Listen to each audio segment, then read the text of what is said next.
Greg Cosell made a comment about the 49ers loss to the Ravens. And he said something along the lines of, hey, you know what? Not a lot to worry about. They put up a ton of yards. They were on pace for over 500 yards. If you look at the first half, it was just the turnovers. They moved the ball just fine. This was the best defense in the league, the team that leading the NFL in sacks, correct? The Ravens, okay? They're really good personnel, really good scheme. Mike McDonald does a terrific job scheming. They've got really good players. Kyle Hamilton is the best multi-dimensional player in the league on the back end. Okay, they had 230 yards of offense in the first half, which includes 3 turnovers. So you could look at it and say, well, okay, they were on pace for maybe 500-plus yards of offense against the best defense in the league. So, Larry, I'm going to start with you on this one. I know that Cosell is one of your favorites. You've referenced him quite a few times, and I know you respect him. What are your thoughts of this comment here? Do you agree with him, or do you disagree with him on his premise? Well, I mean, his point is just that it wasn't like the Ravens stopped the Niners per se. It was partially the Niners stopping the Niners. Now, how much do you put on? I mean, to me, it's hard to evaluate Greg's thoughts. I mean, he's just saying, hey, you know what? They had 230 yards of offense in the first half. They could have put up 500 yards of offense against the number 1 defense, and wouldn't we be talking a different story at that point? But the turnovers are real, and just like anything else. I mean, the same way the turnovers burn them. Brock played good against Minnesota. He got burned by the turnovers though, and he played good against Cincinnati, but he got burned by the turnovers. So turnovers will get you beat every time, and they did in this game. So I think this game is a little bit more interesting than just that. I think there were real things that the Ravens did that we can discuss tonight. And to me, the things that they put on film as bothering Brock Purdy led to my question to Brock today, which is, do you feel like after watching the film that you have answers for what the Ravens did? Because similarly to the way the Niners rushed Jalen Hurts, Cowboys copied it, and Hurts struggled. I wouldn't be surprised at all if the Commanders copy some of the things that the Ravens did, and we're going to find out if the Ravens' success against Brock Purdy and the Niners offense was more personnel related or scheme related, because I think some of those scheme wrinkles are going to appear once again, and how the Niners handle it will determine quite a bit. What about you, Coach? Do you subscribe to the fact that there's almost a moral victory coming out of this game based off of the way they were able to move the ball before some of the turnovers, or do you not subscribe to that? Well, no. And I just broke the game down in a couple of ways. And I love Greg Cosell. Like there's a lot of things that I've learned from Greg Cosell, and his word does not change who he is as a man in this sport. But let's just go by the numbers. So the Niners had a total of 492 total yards. Okay. Greg Cosell said that the Niners in the first half, they had what, 232? Didn't he say that right? Correct, Larry? 230. Yeah, he said 230. Right. So they had 230. They had 230 of those yards in the first half, right? That's with the 3 picks. In the second half, if you go by the play-by-play, the Niners, the score was 33-12 before the Niners turned over on downs on a 7 for 29-yard drive. Okay. It was 33-12. Then they went on a 12-play, 90-yard drive that took up 40 minutes. That took it to 33-19. Then they had another 13-play drive for 47 yards where they threw another pick. That was Sam Darnold's last pick of the game. So if you look at it for when the game was pretty much decided after the Niners threw that last interception, and then the Ravens came right back around and scored 30 and 33 to make it 33-12. Out of that 90-yard drive that happened with 4 minutes, with basically 6 minutes left to go in the fourth quarter, and another long drive that didn't matter, you got about 147 yards of offense tacked off, which puts you at 282 total yards for the day. So if we got 230 in the first half and we're looking at 282 yards of the day, and then we're looking at damn near 150 yards of garbage time offense, that doesn't necessarily bode well as far as what we saw on film, right? So you can go by the numbers, and the numbers are great. But I feel like that the Niners were a little more focused on X's and O's, and the Ravens were focused on Jimmys and Joes. They were focused on individual matchups and beating us to the point of attack in certain scenarios. And they were willing to give up and sacrifice certain things on defense in order for them to keep their true mantra. I feel like a little bit of the progress and the movement that we got on offense was fool's gold in some aspects. And it kind of got us out of our identity.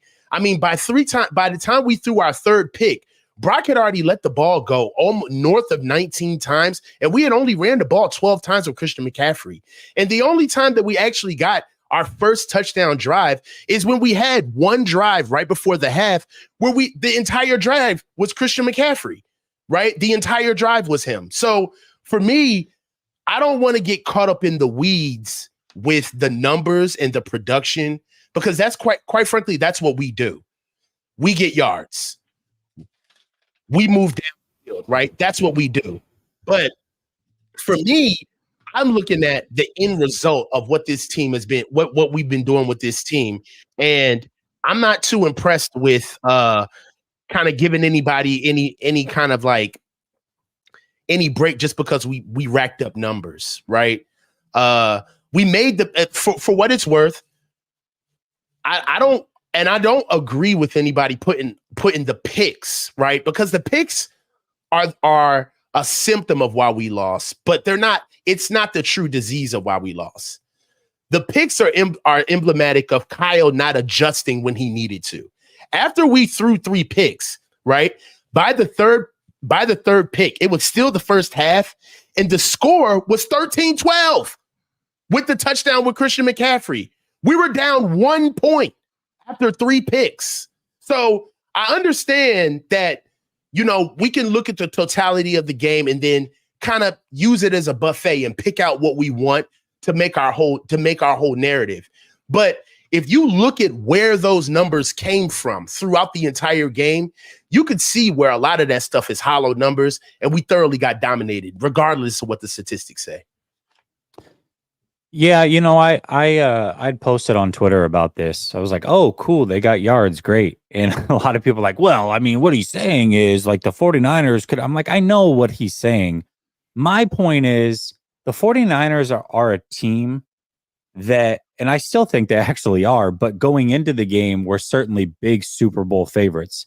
They were fighting for the number 1 seed in the NFL, essentially, not just the NFC, but the NFL. This was for supremacy going into the playoffs and being a clear favorite.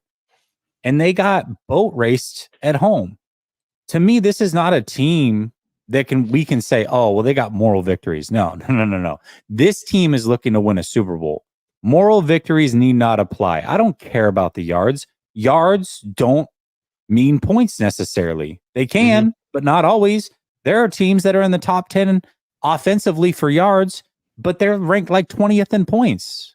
Who cares? You know what I mean? So I understand what he was saying to a certain extent, but I also feel like, and I guess this is my biggest concern, I feel like the 49ers are taking on this same thought that Cosell has, which is, oh, we beat ourselves. The Ravens didn't come in and beat us. We beat ourselves. And to me, if that is the approach, that's just the vibe I get. I don't know for sure. I'm not in the locker room. I can just go off of the way that I see it. But if that is truly the way they feel, I think that is a error and judgment on their part, because the Ravens certainly did some things to go out and take that game from the 49ers. That's my feeling on it. I look at it 2 ways. On offense, the Ravens were phenomenal performance by Lamar. I mean, he was phenomenal. The rest of those guys, no. Flowers was decent, likely made a couple plays, but they didn't run it well. Those aren't good runners. Those receivers that they have, yeah, all of them were taken in the first round, but really Flowers is the guy. Like, he's the guy. Aguilar's been on a bunch of teams. OBJ's had major injuries. Rashad Bateman's kind of a bust. They don't have big time weapons.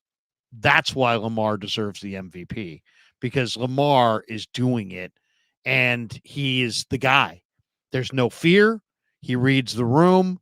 He reads the coverage. He moved expertly in the pocket. What I saw when I watched the All-22 was the Niners were defending him to pass at the top of his drop. As soon as he made a decisive movement, they played him like a runner, and He all was of a still sudden, looking to pass. and he was still looking to pass, and then guys were wide open because they didn't plaster coverage. They weren't all over the guys. As soon as he moved, the coverage loosened and he completed passes. So I don't think they did a great job against Lamar. They definitely didn't wrap him on that 30-yard run in the second quarter. Chase Young should have sacked him. Literally had his hands around Lamar's shoulder pads, but it was way, way too high, and Lamar spun out of it. So I think on offense, I credit Lamar. I don't think the plan was that spectacular. I just think he was not going to be denied, and he's no fear of the rush, and he's a two-way player who can run and throw, and he made enough good throws and enough good runs to win the game. But defensively, they had a great plan. McDonald, the really young coordinator for the Ravens, did his homework and understood Brock Purdy's tendencies and then countered those tendencies to perfection. And he just basically said, you know what? You can't blitz this guy. Look at the numbers. So, and if you watch the Ravens when they blitz this year, they've blitzed a lot of Queen and Roquan in through the A gaps. But against the Niners, they didn't blitz at all through the A gaps because they knew that Brock would just throw in right behind him to the hot route in the middle of the field. So they didn't want to give him any predefined designed looks, or any he didn't want to give him a defined look and have him know where to go. So what they did was they took advantage of the fact that the Niners use the condensed formations, and the cornerback off the slot is sitting right there on the line of scrimmage almost, and they blitzed him off the edge and dropped bodies into the middle. So now you've got a quarterback that's being sped up off the edge and all kinds of bodies in the middle of the field.